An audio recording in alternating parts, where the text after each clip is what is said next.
Hi everyone, আজকে আমি তোমাদেরকে দেখাবো যে ইজি ওয়েতে বাড়িতে আমি কি করে চিলি পনিরটা রান্না করি। তো তার জন্যই আমার প্রথমে লাগছে একটা ডিম।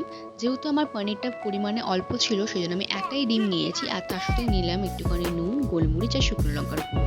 ভালো মতন ফেটিয়ে নিয়ে এর মধ্যে আমি অ্যাড করলাম একটু ময়দা, একটু কর্নফ্লোর, আর সঙ্গে নিলাম একটুখানি সোয়া সস আর টমেটো সস। অনেকে অ্যারারুট অ্যাড করে, কিন্তু আমার কাছে তখন ছিল না। তো ভালো করে মিশিয়ে নিয়ে আমি এর মধ্যে পনিরের কিউবগুলো অ্যাড করে দিলাম আর মিক্স করে নিলাম। লাস্টে একটুখানি দিয়ে দিলাম ভিনিগার, আর এটা ভালো করে ম্যারিনেট করে মোটামুটি আমি 30 মিনিট মতো রেখে দিয়েছিলাম সাইডে।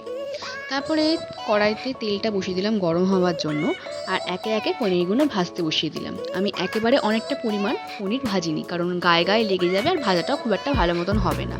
তো পনিরটা দিয়ে ভালো মতন এদিক ওদিক উল্টে পাল্টে ভেজে দিলাম, যাতে রঙটা একটু লাল লাল হয়ে আসে। তো পনিরটা ভাজা হয়ে যাওয়ার পর আমি তুলে নিলাম। এটা অ্যাজ আ পনির পকোড়া হিসেবেও খেতে খুবই ভালো লাগে। তো পনিরটা ভাজা হয়ে যাওয়ার পর আমি সাইডে রেখে নিলাম, আর কেটে নিলাম পেঁয়াজ, ক্যাপসিকাম, টমেটো, আদা, রসুন, কাঁচা লঙ্কা। প্রথমে তেলের মধ্যে আদা, রসুন আর কাঁচা লঙ্কাটা কুচি কুচি করে কেটে দিয়ে দিলাম, এতে এটার গন্ধটা খুবই ভালো বেরোয়। আর তার মধ্যে আমি অ্যাড করলাম পেঁয়াজটা। পেঁয়াজ, ক্যাপসিকাম আর টমেটো চিলি চিকেন, চিলি ডিম বা চিলি পনিরের মতন আইটেম কখনোই ভালো মতন ভাজা হয় না, এটা একটুখানি কচকচে খেতে ভালো লাগে। তো যখন আমি দেখলাম পেঁয়াজটা একটু রঙটা বদলে আসছে, তার মধ্যে আমি দিয়ে দিলাম একটুখানি ক্যাপসিকাম আর যেটা কেটে রেখেছিলাম টমেটোটা। আর সাইডে বানিয়ে একটা সস, তার জন্য আমার লাগলো হচ্ছে টমেটো সস, আর তার সাথে একটুখানি সোয়া সস আর ভিনিগার। চিলি সসটা আমার কাছে ছিল না, তাই আমি অ্যাডও করিনি।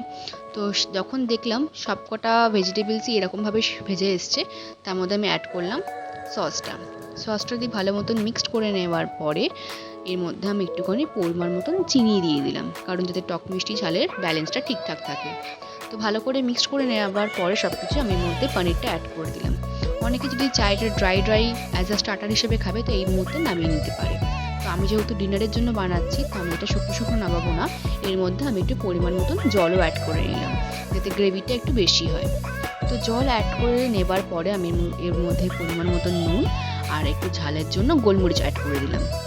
সেটা ভালো করে মিশিয়ে নেবার পরে যখন দেখলাম ফুটে আসছে, তখন আমি একটা মিশ্রণ বানিয়ে রেখেছিলাম কর্নফ্লোর আর জলের মধ্যে গুলে। তো সেটাকে আমি উপর থেকে দিয়ে দিলাম।